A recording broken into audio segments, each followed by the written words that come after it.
আসতেছে জুমার দিন। আর ইসলামের দৃষ্টিতে জুমার দিনটি অনেক বরকতময় ও তাৎপর্যপূর্ণ। মহান আল্লাহ রাব্বুল আলামিন এই দিনটিকে অন্যান্য দিনের উপর শ্রেষ্ঠত্ব দিয়েছেন। পবিত্র কোরআন ও হাদিসে জুমার দিনের বহু ফজিলত বর্ণিত হয়েছে। আল্লাহ তাআলা পবিত্র কোরআনের সূরা জুমার ৯ নম্বর আয়াতে বলেন, হে মুমিনগণ, জুমার দিনে যখন নামাজের আজান দেওয়া হয় তখন তোমরা আল্লাহর ইবাদতের জন্য দ্রুত যাও এবং বেচাকেনা বন্ধ করে দাও। এটা তোমাদের জন্য উত্তম যদি তোমরা বুঝতে পারো। আজকের এই দিনে আমি আপনাকে ছোট্ট একটা দোয়া শিখিয়ে দেব ইনশাআল্লাহ। এই জুমার দিন অনেক ফজিলতময় দিন। আজকের এই দিনে আপনি যদি আমার সাথে আমি যেই নিয়মে শিখিয়ে দিব এই নিয়মে যদি এই ছোট্ট দোয়াটা আমল করতে পারেন, আপনার জীবনের সকল গুনাহগুলি আল্লাহ তাআলা মাফ করে দিয়ে আপনার মনের যত আশা আছে এবং আপনি যা কিছু চাইবেন সকল কিছু আল্লাহ তাআলা আপনাকে পূরণ করে দিবেন। সুবহানাল্লাহ। সুতরাং বুঝতেই পারতেছেন এই দোয়াটা কতটা পাওয়ারফুল। জীবনে কত গুনাহ করেছেন, এই চোখ দিয়ে কত পর নারী দেখেছেন, এই কান দিয়ে কত গান শুনেছেন, চিন্তা ভাবনা মস্তিষ্ক দিয়ে কত খারাপ চিন্তা করেছেন। জীবনে জানা অজানা প্রকাশ্যে গোপনে যত গুনাহ করেছেন না কেন, আল্লাহ তাআলা এই ছোট্ট দোয়ার উসিলায় আপনার সকল গুনাহগুলি মাফ করে দিবেন। আপনার যদি সেই ভাগ্য অথবা সেই কপাল হয়, ভিডিওটা সম্পূর্ণ দেখে এই ছোট্ট দোয়াটা আমার কাছ থেকে শিখে যাবেন ইনশাআল্লাহ। হাদিসে বলা হয়েছে, আব্দুল্লাহ ইবনে ইউসুফ রাদিয়াল্লাহু তাআলা ও আবু হুরায়রা রাদিয়াল্লাহু তাআলা থেকে বর্ণিত, রাসূলুল্লাহ সাল্লাল্লাহু আলাইহি ওয়াসাল্লাম বলেছেন, যে ব্যক্তি জুমার দিন ফরজ গোসলের মতো গোসল করে সালাতের জন্য আগমন করে সে যেন একটি উট কোরবানি করল। যে ব্যক্তি দ্বিতীয় পর্যায়ে আগমন করে সে যেন একটি গাভী কোরবানি করল। যে ব্যক্তি তৃতীয় পর্যায়ে আগমন করে সে যেন একটি শিং বিশিষ্ট দুম্বা কোরবানি করল। চতুর্থ পর্যায়ে যে আগমন করে সে যেন একটি মুরগি কোরবানি করল। সুতরাং জুমার দিন মসজিদে সবার আগে যাওয়ার চেষ্টা করেন। যত আগে যাবেন তত বেশি ফজিলত পাবেন, তত বেশি সওয়াব আপনি পাবেন। জুমার দিন সপ্তাহের শ্রেষ্ঠ দিন। এই দিনে এমন একটা সময় রয়েছে যেই সময়টাতে দোয়া করলে আল্লাহ তাআলা সেই দোয়াটা আপনার কবুল করে নেবেন। আমি আজকে যেই দোয়াটা আপনাকে শিখিয়ে দিব ইনশাআল্লাহ, জুমার দিন ওই সময়টার কথা বলে দিব যেই সময়ে দোয়া করলে দোয়া কবুল হবে এবং এই দোয়াটার ধারা দোয়া করবেন আপনি। সেই সময়টা কখন? আসরের পর থেকে মাগরিব পর্যন্ত। এই সময়টাতে আল্লাহ তাআলার এই নামটি, অর্থাৎ নাম বলতে এই দোয়াটাকে আল্লাহ তাআলার নাম বলা হয়। এই দোয়াটা পরে দোয়া করবেন।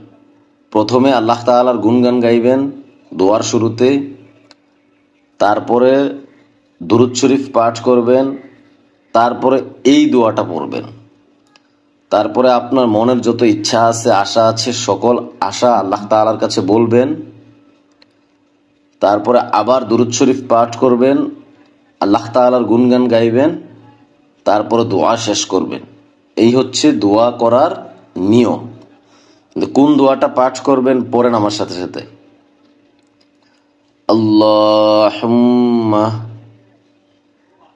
ইন্নী আসআলুকা বিআন্নাকা আনতাল্লাহু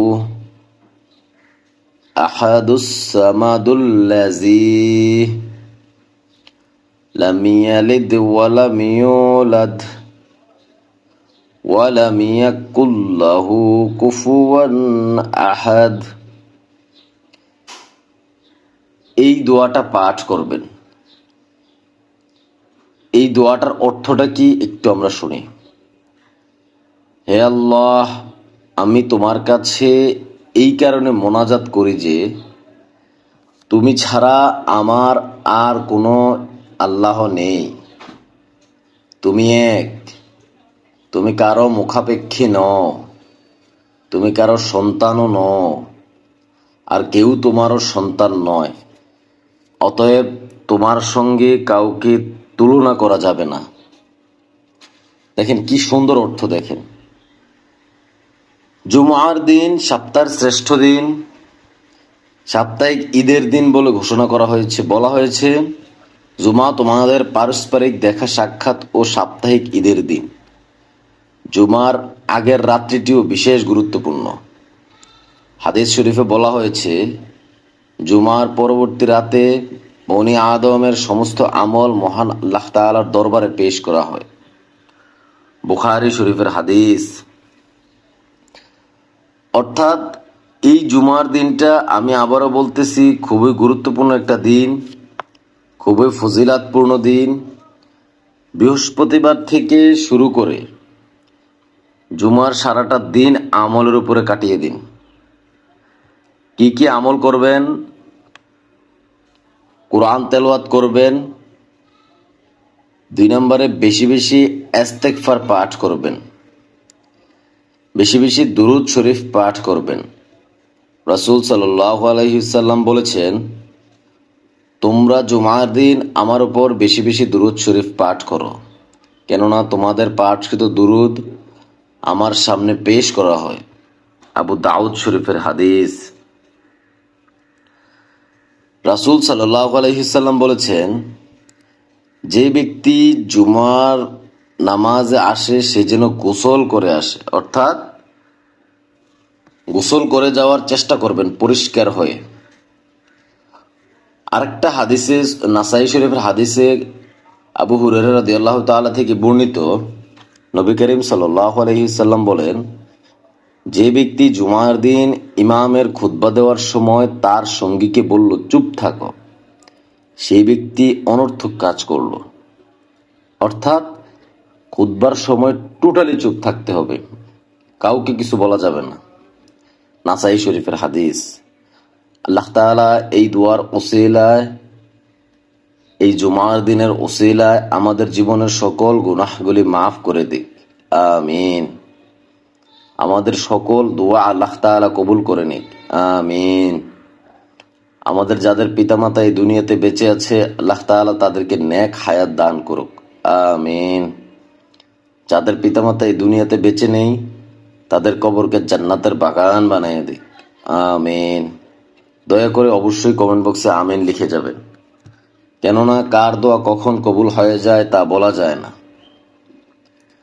জুমার দিন আমল করুন বেশি বেশি, এবং এই ভিডিওটা শেয়ার করে দিয়ে পরিবার পরিজন যারা আছে তাদের সবাইকে দেখার সুযোগ করে দেন। আপনার কারণে কেউ যদি আমল করে, সেইটার সওয়াব কিয়ামত পর্যন্ত আপনার আমলনামায় উঠতে থাকবে। ভালো থাকবেন। আসসালামু আলাইকুম ওয়া রাহমাতুল্লাহি।